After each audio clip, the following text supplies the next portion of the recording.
आज हम देखेंगे दूसरा पार्ट ईदगार। उनके जो लेखक हैं उनका नाम है प्रेमचंद जी। प्रेमचंद जी का जन्म सन 1918-80 में हुआ था और उनका निधन यानी कि मृत्यु 1936 में हुई थी। प्रेमचंद जी उपन्यास सम्राट का जन्म, प्रेमचंद जी का जन्म कहाँ? तो वाराणसी जो उत्तर प्रदेश में पड़ता है उनके पास ही के एक गांव लम्हे में हुआ था। उनका बचपन का नाम यानी कि उनके बचपन यानी कि बाળપણનું नाम धनपत राय था।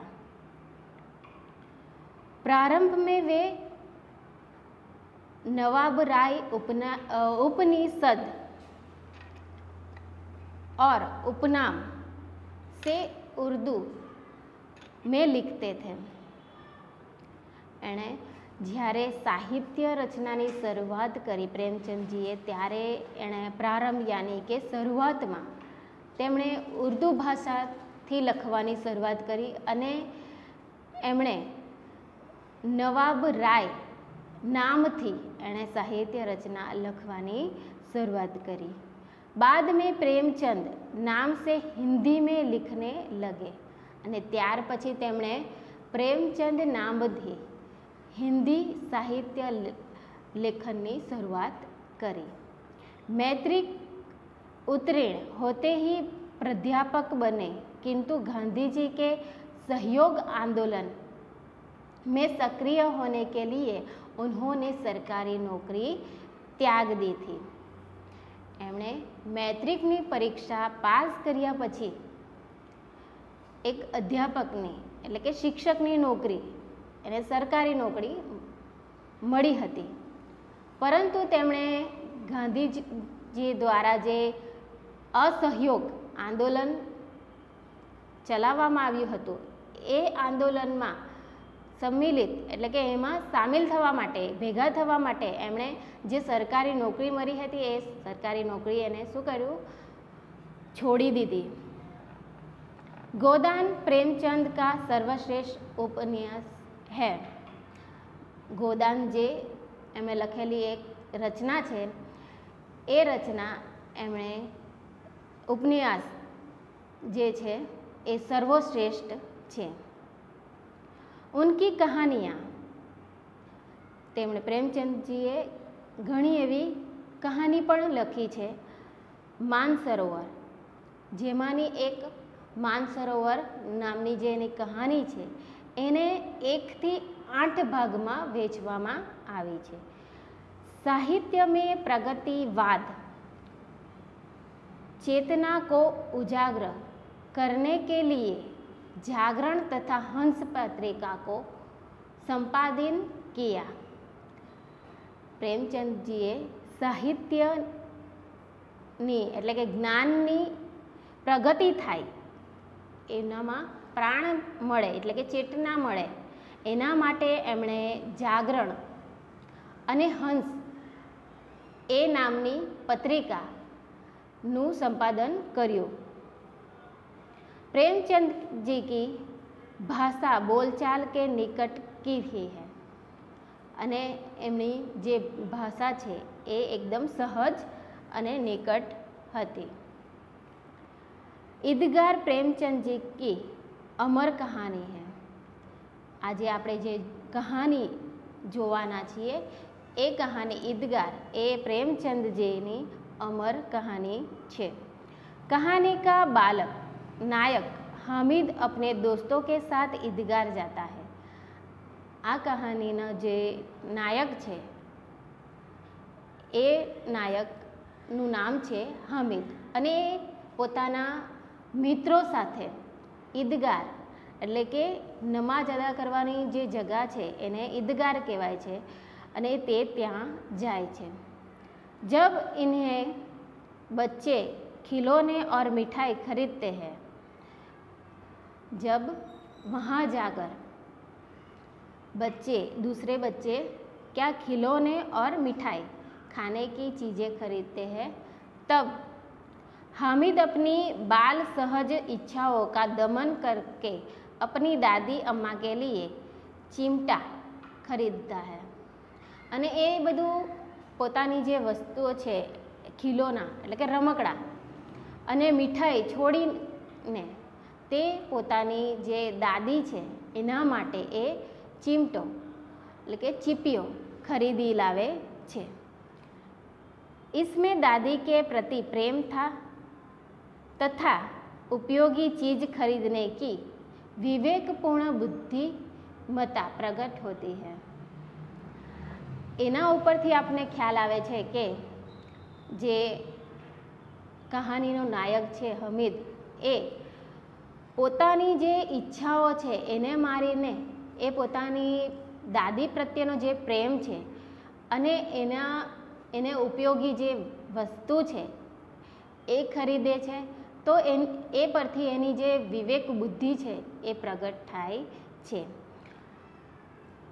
पाठकरण बालक हामिद के त्याग, सद्भाव और विवेक को देखकर भाव विमोर हो जाते हैं और उनका जो विवेकपूर्ण स्वभाव देखकर, हामिद का जो विवेकपूर्ण स्वभाव है वह देखकर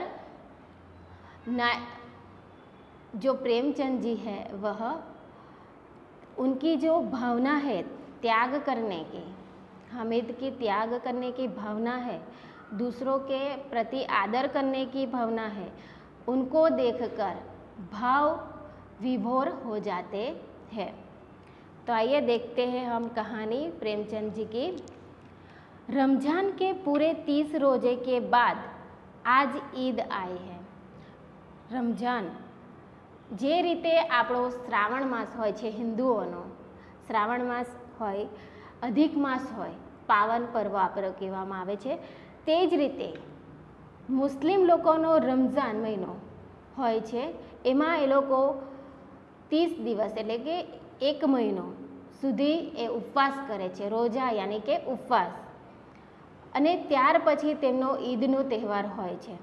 જે રીતે આપણો દિવાળીનો તહેવાર આવે છે તે રીતે એમનો ઈદનો તહેવાર આવે છે।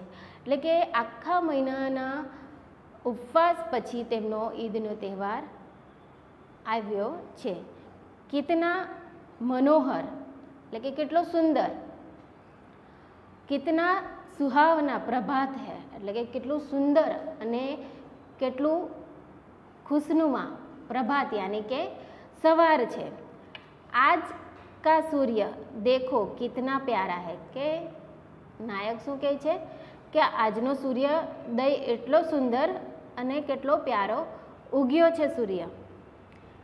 કિતના શીતલ है અને કેટલો શાંત છે। मानो संसार को ईद की बधाई दे रहा है, જાણે આખા સંસારને, દુનિયાને ઈદની બધાઈ એટલે કે એની શુભેચ્છાઓ આપી રહ્યો હોય એવું લાગે છે। ગામ મેં કિતની હલચલ હૈ એટલે ગામની અંદર ઈદને લઈને કેટલી હલચલ જોવા મળી રહી છે। ઈદગાર જાને કી તૈયારીઓ હો રહી હૈ એટલે કે ઈદગાર માટે જવાની તૈયારી પણ થઈ રહી છે। કિસી કે કુર્તે મેં બટન નહીં હૈ એટલે કે કોઈ કુર્તી પહેરી છે તો એ કુર્તીની અંદર બટન નથી। પડોશ કે ઘર મેં સુઈ ધાગા લેને દોડા જા રહા હૈ એટલે કે એની અંદર બટન નથી તો એ બટન ટાંકવા માટે એ આજુબાજુમાં એટલે કે પડોશમાં સોય અને દોરો લેવા માટે દોડી જાય છે। કિસી કે જૂતે कड़े हो गए हैं એટલે કે कड़े यानी के कड़क जड़ हो गए हैं। उनमें तेल डालने के लिए तेली के पास भागा जा रहा है એટલે કે કોઈના મોજડી એકદમ કડક થઈ ગઈ છે તો એને નરમ કરવા માટે એને જે તેલિયા હોય છે તેલી પાસે એ मोजड़ी ने तेल ना खावा माटे ए भागी जाए। कड़े हो गए हैं, उनमें तेल डालने के लिए तेली के पास भागा जाता है। जल्दी जल्दी बेलों को सानी पानी दे दे, એટલે એમણે ઈદગાર જવું છે એટલા માટે એ જલ્દી જલ્દી જે બેલ યાની કે બળદ છે એ બળદને તેનો ખોરાક અને પાણી આપે છે। ઈદગાર से लौटते लौटते दोपहर हो जाएगी, એટલે કે ઈદગારથી પાછા ફરીએ ત્યાં સુધીમાં તો બપોર પણ થઈ જશે। 3 कोस का पैदल रास्ता, फिर सैकड़ों आदमियों से मिलना भेटना, એટલે કે 3 કિલોમીટર ચાલીને જવાનો રસ્તો છે અને ત્યાં સુધીમાં જતાં કેટલા વ્યક્તિઓ મળશે અને એ વ્યક્તિઓને ઈદની શુભેચ્છાઓ પણ પાઠવવાની હોય છે, એને ભેટીને કેટલાકને શુભેચ્છાઓ પણ આપવાની હોય છે। તો ત્યાં સુધીમાં તો બપોર થઈ જશે। दोपहर के पहले लौटना असंभव है, એટલે કે બપોરથી પહેલાં આવવું એ અસંભવ બની જશે। લડકે સબસે જ્યાદા પસંદ હૈ, એટલે કે બાળકો સૌથી વધારે ખુશ છે। ઈદનો તહેવાર છે એટલે બાળકો સૌથી વધારે ખુશ છે। કિસીને એક રોજા રખા હૈ વહ ભી दोपहर तक, એટલે કે એ બાળકોમાંના જે બાળકો છે એમણે પણ રોજો રાખ્યો છે અને એ રોજો પણ એક દિવસનો રાખ્યો છે। તો કોઈ બાળકે અડધો દિવસનો એટલે કે બપોર સુધીનો રાખ્યો છે તો પણ એ લોકો ખુશ છે। કિસીને વહ ભી નહીં, અને તેમાંના કોઈક બાળકે તો રોજા રાખ્યા પણ નથી કેમ કે નાના છે એટલા માટે એમનાથી એ ઉપવાસ ન થાય અને તો પણ એ ખુશ છે।